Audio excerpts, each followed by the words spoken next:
Bueno, mis hermanos, muy buenos días a todos. Vamos a tener un tiempito para mirar las cosas que anhelan mirar los ángeles, así dice la Biblia. Cosas las cuales anhelan mirar los ángeles. Dios nos ha dado la bendición de poder mirarlas nosotros, y esto es su palabra. El deseo para este año es el deseo de todos los años, es el deseo de siempre. Que como familia de Dios, como iglesia de Dios, podamos ser una iglesia bíblica.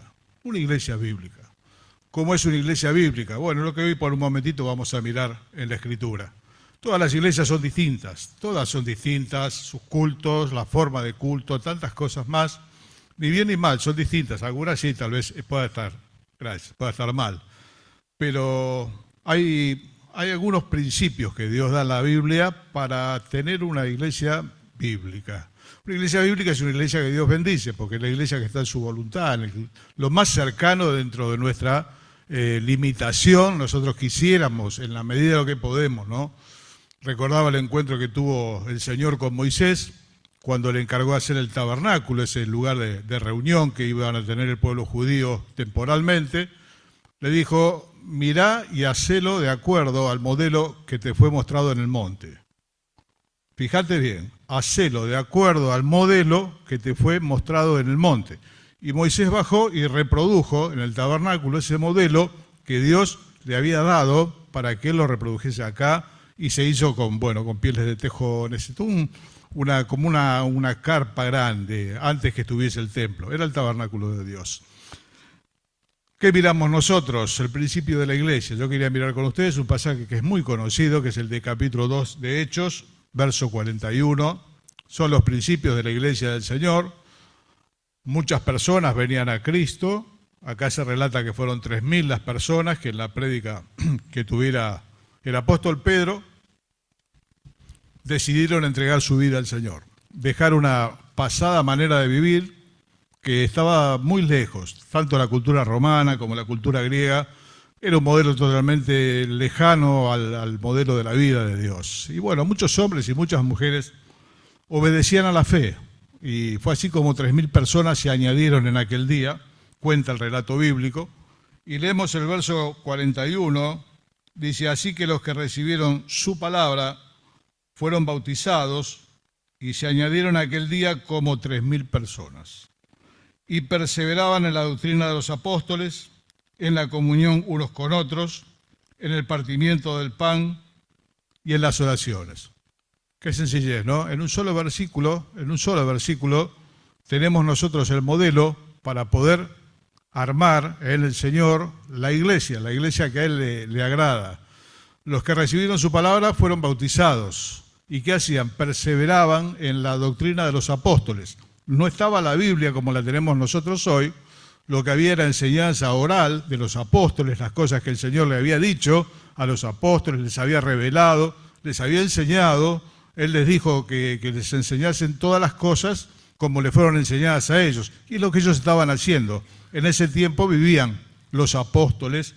Y bueno, la enseñanza era así, era oral. Empiezan algunos escritos, empiezan a circular algunos escritos de los apóstoles, fragmentos que iban de iglesia en iglesia, que tampoco eran así. Era una casa que tenía lugar, allí se juntaba un grupo de hermanos, otra casa cerca se juntaba otro grupo de hermanos, no tenían salón, y allí se pasaban los escritos. No todo, en todas partes podía estar Pedro, o podía estar Pablo, Juan, pero circulaban los escritos y era palabra de Dios, y ellos miraban esos escritos, y con esos escritos ajustaban su manera de vivir a estos escritos que eran los de Dios, la manera de Dios, de cómo ellos tenían que conducirse. Alguna vez el apóstol Pablo le escribió a Timoteo: estas cosas te escribo para que si tardo sepas cómo debes conducirte en la casa de Dios. Hay una manera de la vida cristiana, y esa manera es la manera de Dios. Bueno, ellos empezaban a llegar los escritos y veían y ajustaban, perseveraban, hacían aquello que ellos estaban aprendiendo, las cosas nuevas. Bueno, yo conocí al Señor, como tantas veces he dicho, ya un poco grandecito, 22 años, y tenía que aprender las cosas de Dios. No tenía la voluntad dispuesta, necesitaba salvación, el perdón que Dios me ha dado, pero todavía tenía que aprender cómo es la vida cristiana, cómo se vive. Y bueno, ahí empezó a llegar la enseñanza de los hermanos, yo empecé a leer los escritos, ahora sí ya tenemos la Biblia, una gran bendición, están los escritos apostólicos acá, podemos mirar, saber qué hacer, qué no hacer, cómo conducirnos, y ellos perseveraban en esto, no dejaban de hacerlo, vivían ajustando. Y hermano, yo creo que la vida nuestra es así, se vive ajustando, vivimos haciendo ajustes, no como la economía, espero que no, ajustes más sanos. Tenemos que estar ajustando todo el tiempo, mirando el modelo que nos fue mostrado acá, no en el monte, e ir haciendo los ajustes de acuerdo a lo que Dios dice. A veces estamos en el centro, a veces nos corremos un poco, a veces estamos más lejos. ¿Y qué hacemos con la Biblia? Con la Biblia ajustamos. Es el elemento de medición la Biblia. Con la Biblia ajustamos la manera de vivir. Ellos perseveraban en esto, y qué bien que les fue, ¿no? Perseveraban en esto. Le decía Pablo a Timoteo, persiste tú en lo que has aprendido y te persuadiste, sabiendo de quién has aprendido. Persistir, no dejar, persistir en ajustar. Siempre hay que ajustar, siempre. Aun cuando pasaron los años, hay que ajustar. A veces los ajustes son chicos, a veces los ajustes son más grandes. Bueno, en la Biblia aparecen como convertirse, girar, ajustar. Hay que hacer ajustes. Ellos estaban modelando sus vidas sin Dios, con una cultura griega totalmente lejos, romana, a las palabras de Dios. Y bueno, esto hacían todo el tiempo. ¿Y qué más hacían? Perseveraban en la comunión los unos con los otros. Perseverar en la comunión no solamente es venir a la reunión y compartir el pan y compartir la copa, sino es la vida de interacción entre los miembros de la iglesia. Y ahí alguna vez consideramos los unos a los otros, hay muchos, tenemos que hacer unos por otros. Interactuar unos con otros, preocuparnos unos por los otros. Los pastores nos tenemos que preocupar por todos, obviamente, así dice la palabra de Dios. Miren por ustedes mismos y por todo el rebaño en que el Señor los ha puesto por obispos. Pero todos nosotros tenemos que ver, interactuar, ver la necesidad del hermano, de la hermana, si es la salud, qué es lo que está pasando, sus problemas. Esto es lo que nos hace familia de Dios. En la familia, cuando pasa algo, enseguida está el grupo, ¿no? De WhatsApp, ahí corre el grupo de la familia, este tiene esto, lo otro, bueno, ¿cuál es el problema? Y todos nos enteramos. Bueno, acá también, nosotros también tenemos un grupo de WhatsApp donde circulan los motivos más sobresalientes, lo que pasó en la semana, bueno, y nos enterábamos que Aide se golpeó una segunda vez, está muy mayor, y bueno, y coquís, y ¿qué hacemos? Entonces oramos y nos preocupamos, y en la medida que podemos visitamos, vemos qué es lo que hace falta. A veces falta un medicamento, a veces falta una cosa, otra. Todos nos preocupamos los unos por los otros. Así debiera ser. No se puede estar en la iglesia y estar como ajeno en la vereda de enfrente, ¿no? Como espectador, mirando. No, nosotros somos la iglesia, somos la familia de Dios, en la que nos preocupamos todos por todos. De modo que si uno se duele, todos nos dolemos con él. Y si alguno se alegra, todos nos alegramos con él. En sus alegrías participamos. Ayer hubo un casamiento, bueno, muchos de nosotros no hemos podido ir, se casó Keila Merino, una hermosa hermanita que nos acompaña hace bastante tiempo, bueno, con un muchacho de La Pampa, y es un motivo de alegría, aunque no todos hemos podido ir, sí estuvimos orando por el casamiento, por Keila, por su esposo, para que vaya bien, para que funden el hogar. Otros están esperando el hijo y otros están empezando un trabajo y otros lo perdieron el trabajo, y ahí está la iglesia interactuando con el teléfono, con el mensaje, con la visita, con la oración, sobre todo con la oración, donde ahí tenemos presente a los hermanos. Hermano, comunión es esto, no es congregarse en el mismo lugar, no es tomar un pedacito de pan y la copa, y no, comunión es mucho más. Así que ellos perseveraban en las enseñanzas, miraban, ajustaban todo el tiempo, hermano. La vida, las cosas se van desordenando. Si dejásemos este lugar sin abrir por 50 años, cuando volvemos este lugar no funciona. Estaría todo derrumbrado, no funcionarían las cosas. ¿Por qué? Porque hay que habitarlo y hay que vivir sosteniéndolo, manteniéndolo. Nos pasa en la casa. Quien tiene una casa, qué bendición. Pero hay que mantenerla en la casa. Hoy es un caño, mañana la luz, después es la baldosa, después es la heladera. ¿Y qué es lo que hace la vida? Permanentemente está haciendo todos esos ajustes para que eso sea bueno, para que eso funcione, para que la casa nos haga bien a todos. Y en la vida espiritual, hermano, hay que hacer lo mismo. Todo el tiempo con la herramienta, mirando la Biblia atentamente y haciendo los ajustes. con los hermanos y procurando estar, hermanos, procurando estar. Comunión es estar. Si bien no es lo único, es importante estar. El rey David decía que le había pedido solamente una cosa al Señor. Yo creo que alguna más le habrá pedido. En ese pasaje dice que una sola cosa como preferente él le pidió.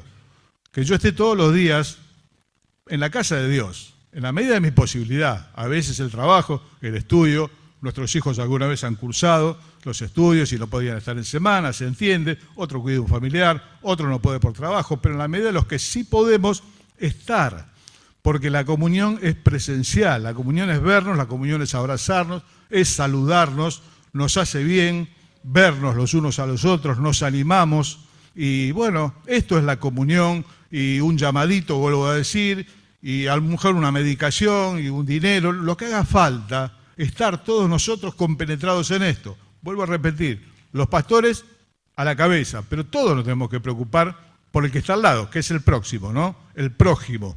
Nos ocupamos y estamos al tanto. ¿Qué otra cosa hacían? Hacían lo que acabamos de hacer nosotros, el partimiento del pan. Perseveraban en la enseñanza, en la doctrina de los apóstoles, la comunión unos con otros. Dice que no había ningún necesitado. El texto de Hechos dice que en medio de ellos, del pueblo de Dios, no había ningún necesitado. En aquel entonces habían hecho un reparto de los bienes, pensando que obviamente el Señor ya venía en ese tiempo y muchos, como Bernabé y otros, trajeron su propiedad, todo y las ofrendas para que no haya ningún necesitado.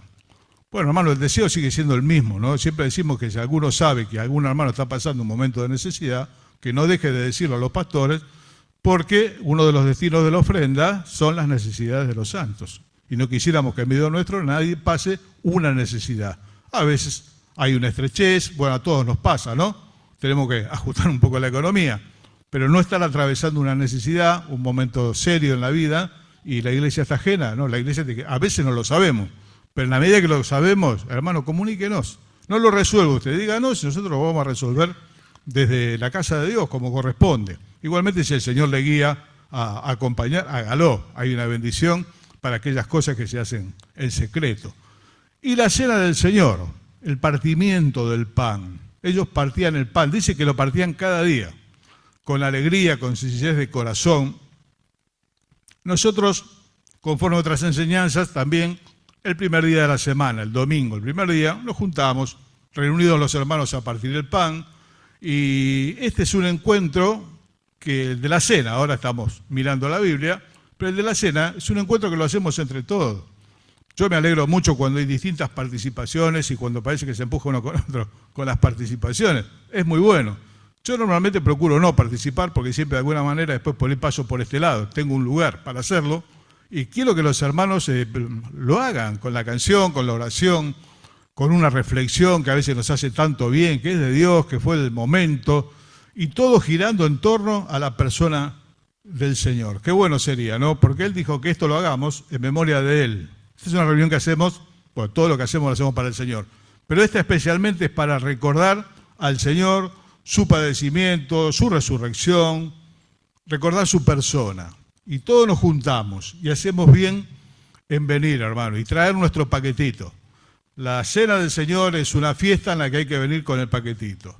No de sándwich, no de nada, sino con algo preparado para el Señor, para poder compartirlo, y aún las hermanas a veces pidiendo la canción, y el hermano la pide, de distintas maneras, pero todos trajimos algo. En este día recordaba un texto del libro de Éxodo. Dios dijo 3 veces al año, se presentará delante de mí todo varón, y ninguno ha de hacerlo con las manos vacías. 3 veces al año se presentará delante de mí todo varón, ninguno ha de hacerlo con las manos vacías.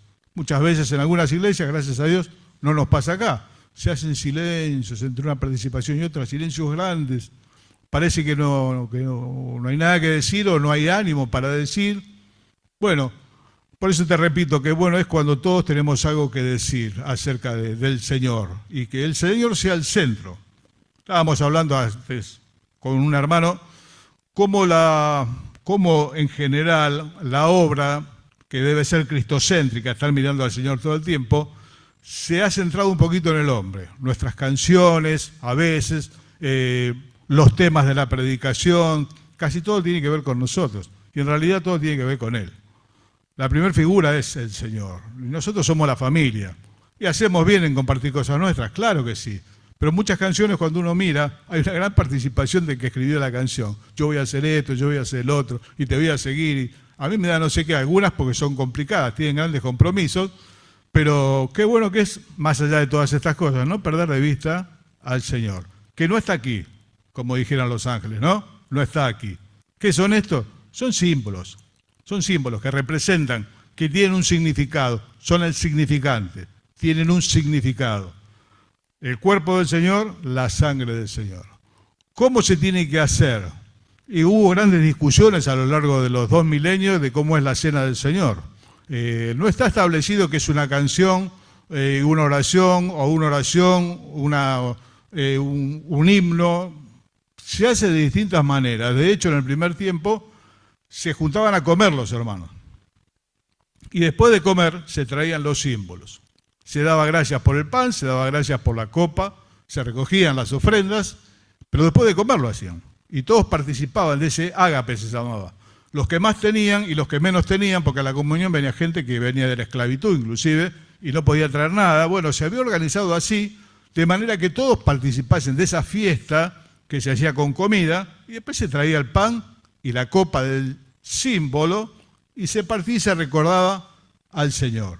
Bueno, hoy no lo hacemos de esa manera, cada iglesia tiene una manera distinta de hacerlo. Lo importante es que esté centrado en el Señor, en venir a este recordatorio. Esto es un recordatorio. Alguna vez, muchas, escuché decir, es la reunión de adoración. No, hermano, la adoración es algo interno y particular. Es una oración, es una reunión de memoria, de recordar al Señor. Si el recuerdo nos lleva a la adoración personal, bueno, en buena hora. Pero adorar es algo privado, en tanto que alabar es algo colectivo. Puede decir, hermano, alabemos a Dios, todos cantamos a Dios. Puede decir, hermano, adoremos todos a Dios, porque es algo entre el Señor y cada uno de nosotros. No siempre tenemos en la cena del Señor una experiencia de adoración. Por eso es un memorial que nos debe llevar, bueno, a la reflexión, como tantas veces, antes de participar del pan, a compartir las canciones, bueno, las cosas que nos hablan de Él. Pero hay distintas maneras de hacerlo. Cuando se quiere tomar un modelo y decir la cena tiene que ser así, y bueno, tendríamos que traer comida, comer todos al mediodía, y a eso de la 1:00 del mediodía o 2 de la tarde traemos el pan, la copa para hacerlo así. Bueno, lo importante es recordar al Señor. Después se dejó de hacer porque hubo algunos abusos en esas comidas, ¿no? Algunos que habían traído se comían todo, otros se quedaban mirando. Bueno, se dejó un poquito de lado eso, la vida en comunidad también, había vida en comunidad, se dejó de lado. Va cambiando, lo que no tiene que cambiar es esto, volver a mirar la cruz, volver a mirar el precio, no olvidarnos. Todos tenemos tendencia a olvidar, todos. Una de las partes más frágiles del ser humano es la memoria, nos olvidamos. En estos días recordaba el pasaje cuando Dios le dice al pueblo de Israel, cuando entres en la tierra que vos no trabajaste, en muchas cosas que vos no hiciste, y comas y te sacies, cuidado de no olvidarte del Señor tu Dios que te da todas las cosas. A veces las damos por sentadas como que las tenemos desde siempre. Por eso esta canción, ¿Qué sería de mí?, nos hace bien. Yo siempre que la escucho me retrotraigo aquellos 20 y pico de años, cuando por la gracia de Dios conocí al Señor. ¿Qué hubiese sido? Creo que algo totalmente distinto a lo que soy. Por lo menos conmigo, no sé con vos cómo hubiese sido. Conmigo hubiese sido algo totalmente distinto, otra clase de vida distinta, no en el camino de Dios, ni conforme a la palabra de Dios, tal vez como el resto de las personas, pero hubiese sido distinto y creo que no hubiese sido bueno. Por eso que siempre que venimos acá y miramos, retrocedemos en los años y vemos todos estos años de la fidelidad de Dios, del cuidado, de lo bien, hermano, que nos ha hecho seguir al Señor todos estos años.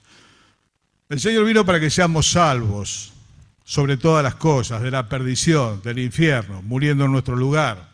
Pero hermano, todo esto es parte de la bendición que Dios nos da. Pero yo sé que en muchos lugares esto no se da. Hay hermanos que no tienen esta bendición, ni siquiera tener cada uno una Biblia en su mano.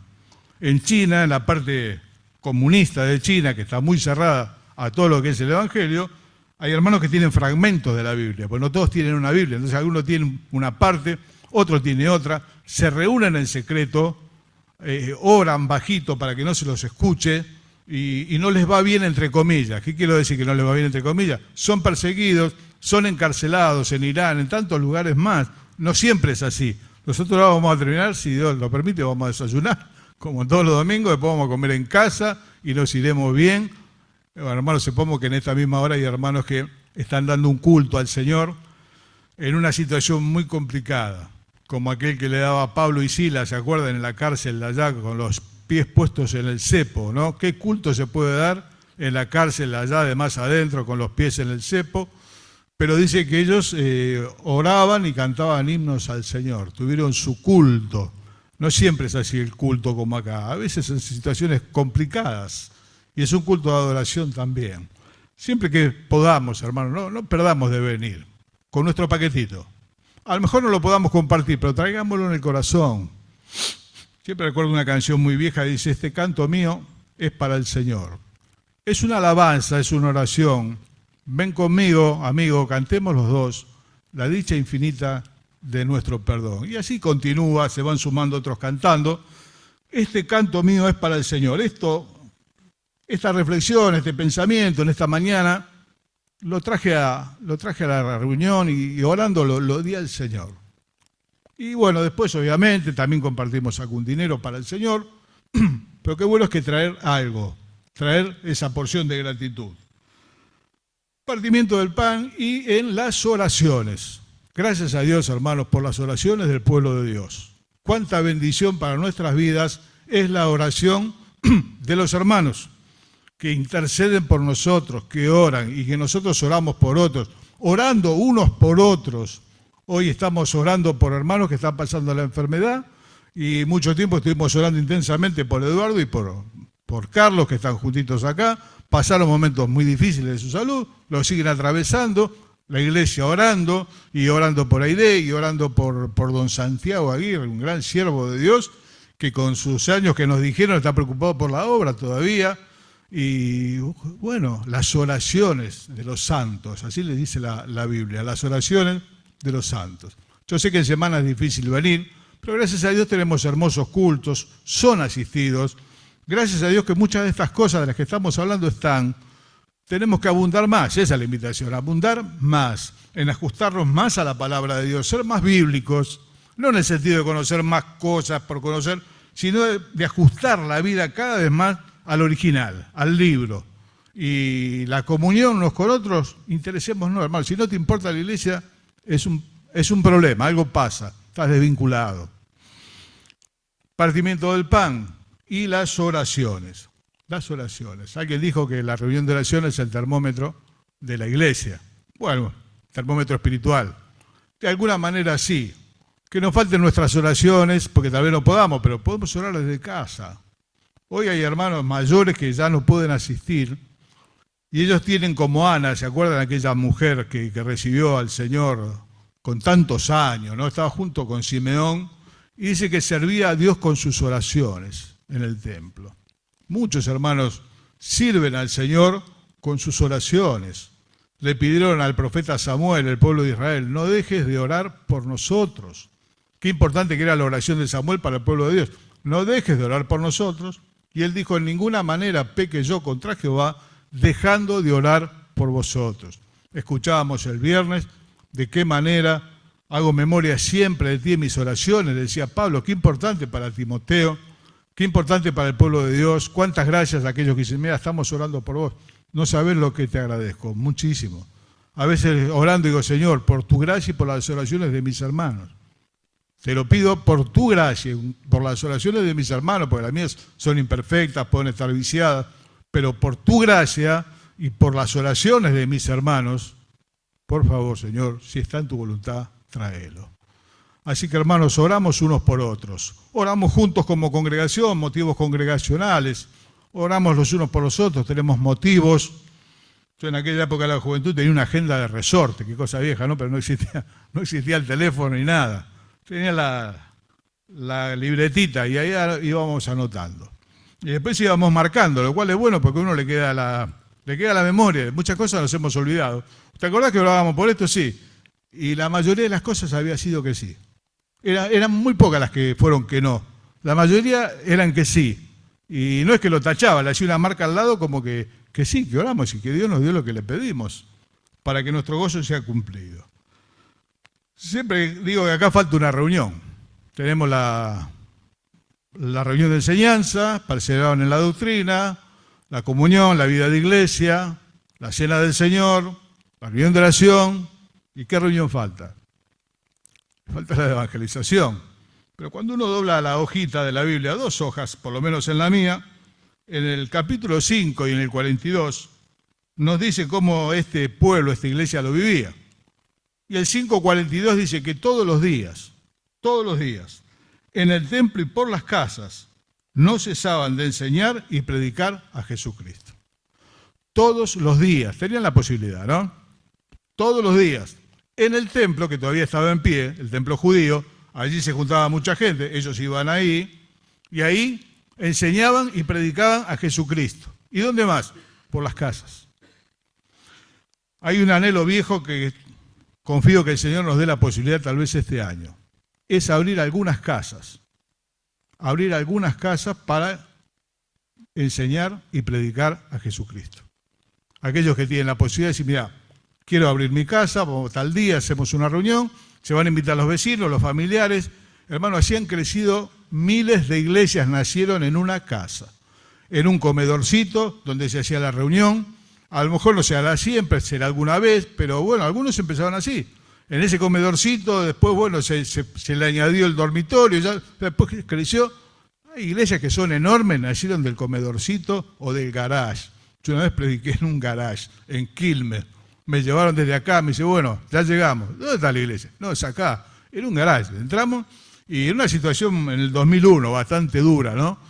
Había algunas sillitas blancas, de aquellas que no queremos nosotros porque son medias débiles.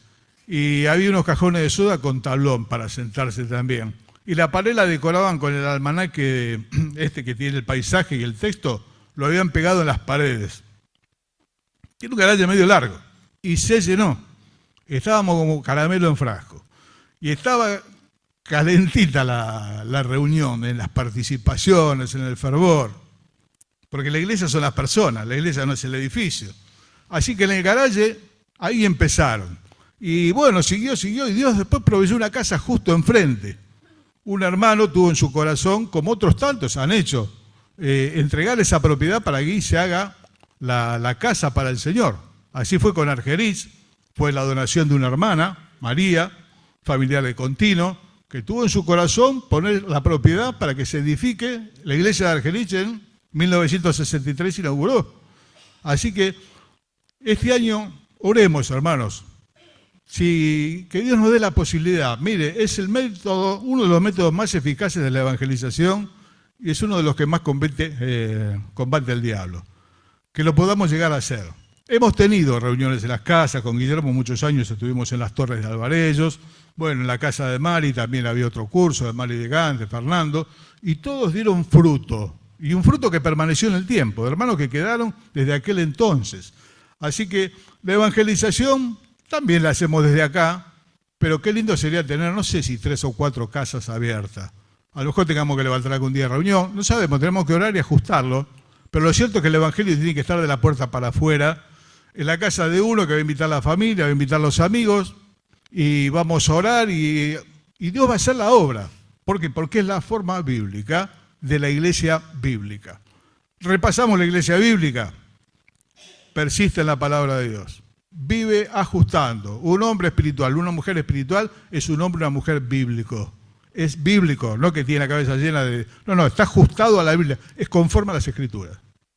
¿Vieron cuando dice Pablo, todo lo que les enseñé? Conforme a las Escrituras del Señor, conformado por las Escrituras. Después, ya nada más que eso no puede haber. ¿Qué otra cosa? Comunión. Enterate, hermano, lo que le pasa al otro. Orá, participá, decinos, hablá. Esto es una familia, esta es la familia de Dios. Me alegro mucho los días sábados, porque si bien se reúnen los jóvenes, también caemos algunos que no somos tan jóvenes y estamos sentados allá en el fondo. Pami 3 está allá en el fondo, Pami escucha y pues es una familia, son nuestros hijos, algunos pueden ser nuestros nietos y estamos ahí, participan ellos, pero nosotros estamos en el fondo Y a veces, bueno, al revés, tenemos jóvenes en reuniones de hermanas y vienen chicas jóvenes. No perder el enfoque de familia. Esto es una familia, la familia de Dios. Somos familia de Dios. Entonces, el partimiento del pan, siempre, las oraciones, todo el tiempo. No solamente el martes. El martes, si podés, haces bien. Nos hace mucho bien juntarnos. Yo espero el día martes, como los otros días, para ver a los hermanos. Orar con quien oraste regularmente. Por ahí a la hora de separarnos para orar, ir a orar con una persona que no orabas regularmente. Y la evangelización, y Dios quiera que este año podamos, si Él lo permite, abrir alguna casa. No digo que le toque todas las semanas a Él, a lo mejor la podés abrir 1 o 2 veces. Una. Bueno, y después otra será en la casa de otro. Y ahí vamos, y ahí invitamos, vamos a estar orando, y la iglesia va a crecer así, porque ese es el modelo bíblico. Hechos 2:42, Hechos 5:42. Bueno, hermano, sin más lo dejamos acá, oramos, preparamos para tomar el té, con calor, no importa, lo vamos a tomar igual, también hay jugo, pero nos puede faltar el té, ¿no? No seríamos cristianos. Yo he tomado té con leche en otras épocas, 42 grados a la sombra, y salía el té con leche calentito, pero era parte del ritual evangélico, así que nos dejaron los ingleses el té caliente, y nosotros lo tomamos en enero y febrero, y transpiramos como salame en la guantera. Bueno, muy bien, oramos. Padre del cielo, queremos darte las gracias porque realmente nuestra vida sería muy distinta si tú no nos hubieses alcanzado. Por tu gracia y por tu amor, Señor, como cantamos tantas veces, fue una iniciativa tuya, Señor. Mostraste en nosotros toda tu clemencia, como decía el apóstol Pablo, y nos diste la gracia de no ser rebeldes también, Señor, de poder recibirla. ¿Cuántos, Señor, hemos sido bendecidos? ¿Cuán distinta hubiese sido nuestra vida de continuar por el camino donde íbamos? Señor, te damos gracias por el presente, te damos gracias por el futuro. Aún no se ha manifestado lo que hemos de ser, dice tu palabra. No sabemos, Señor, sabemos que estaremos contigo, seremos semejantes. Muchas más cosas no sabemos, pero en las que sí sabemos te damos gracias porque es la esperanza cierta que está en nuestro corazón. Bendecinos, Señor, como iglesia. Tú sabes de qué cosas tenemos necesidad. Este deseo de ajustarnos cada vez más, Señor, a tu palabra, al modelo de la iglesia bíblica, con comunión, con oraciones, con partimiento del pan, con la enseñanza aplicada a la vida, que modifica la vida, y con una evangelización dentro y fuera de los muros. Señor, una vez más te pedimos por los enfermos, por Marcolina, Señor, por don Santiago, por Aide Calzada, Señor, por Blanca Murín, por Berta, Señor, por Noemí, que están en asilos geriátricos, Señor, pasando años elevados de su vida. Nos acordamos de Ina, Señor, nos acordamos de la mamá de Graciela Visiquia también. ¿Cuántos queridos, Señor? Perdónanos por si alguno falta, pero queremos orar hoy como familia por aquellos que tú amas. El que amas está enfermo, Señor, así te han dicho alguna vez. Y así volvemos a decir nosotros hoy. Gracias, Señor, porque han sido más los sí que los no, para que nuestro gozo fuera cumplido. Y aún por los no, te agradecemos, Señor, nos hubiesen sido un problema de ser de otra manera. Gracias, Padre, por estar juntos, por guiar nuestras vidas, por sostener nuestras vidas. Señor, que tú nos sostengas en pie hasta el día de tu venida o de nuestra partida, nos encuentres haciendo así. Te lo rogamos agradecidos en el nombre del Señor Jesús. Amén. Bueno, hermano, muy buenos días. Señor le bendiga. Muchos están de vacaciones, oramos, muchos kilómetros, algunos están lejos, otros no tanto. Tengamos presente a los hermanos que están en vacaciones.